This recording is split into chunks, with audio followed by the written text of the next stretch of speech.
We were just talking about the upcoming slate with the bye weeks. This seems early. They got a long road, like the Steelers, for instance. They have a bye week this weekend. Ben Roethlisberger is going to have to make a 10-week run straight into the most important time of the year, and then another 6 weeks or 4 weeks, whatever it is, after that to get after the super wild card and the whole thing. I mean, that's a long road that you're banking on being healthy for, you know?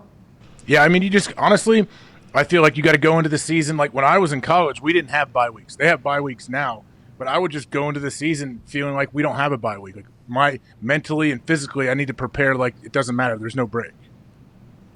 Weapon.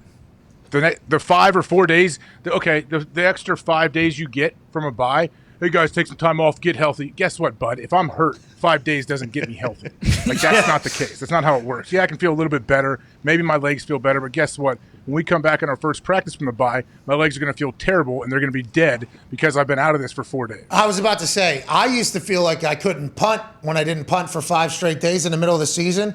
And I know, like I've talked to Shane Leckler, and I guess Leckler was able to just not punt for like 4 months and then just show up and just bomb balls. And I am so incredibly impressed by that level of savagery. Like I love Shane Leckler as a human and as a punter. I watched a lot of his film, but I realized quickly that we are not very similar whenever I was hearing these stories about him. For me, if I didn't punt for 4 days, I'm like, all right, I lost it. I've lost it completely. I would actually punt on my bye weeks at places I was at, which, I mean, was probably a pretty good show.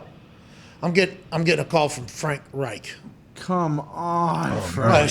Answer it live. Answer it. Well, no, Shannon Sharp. I can't do that. Coach, we were talking earlier about bye weeks, you know, and there's 6 teams, I think, on a bye week this weekend or something like that. 6 teams already, and there was already 4 last week, and this is a 18-week season now, and there's 6 and 7. This seems to be a bit early, but there's some good teams, right? Bills, Cowboys, Steelers, you know, Ben's coming on or whatever. They're in a bye week. They're going to have 11 weeks on the other side of this if they want to go and make this entire run.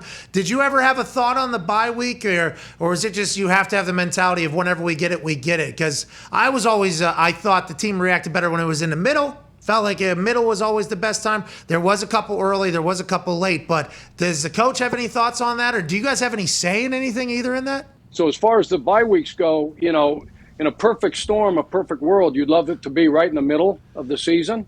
And, you know, right around week 8, week 9, then you got a chance if you got some guys beat up and you got some injuries, you can get those guys back, you can heal up, you can do a self-scout, you can look at yourself in all 3 phases, OD and special teams, and then come back fresh.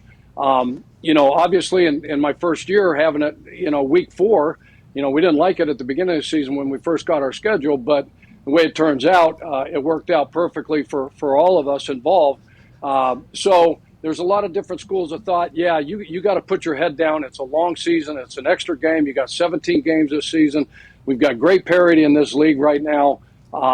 So, you know, it's all about a routine. It's about taking care of yourself and taking care of your body, and hopefully you can stay injury-free. But, you know, 10, 11, 12 weeks in a row, that's a long haul. That is a long haul.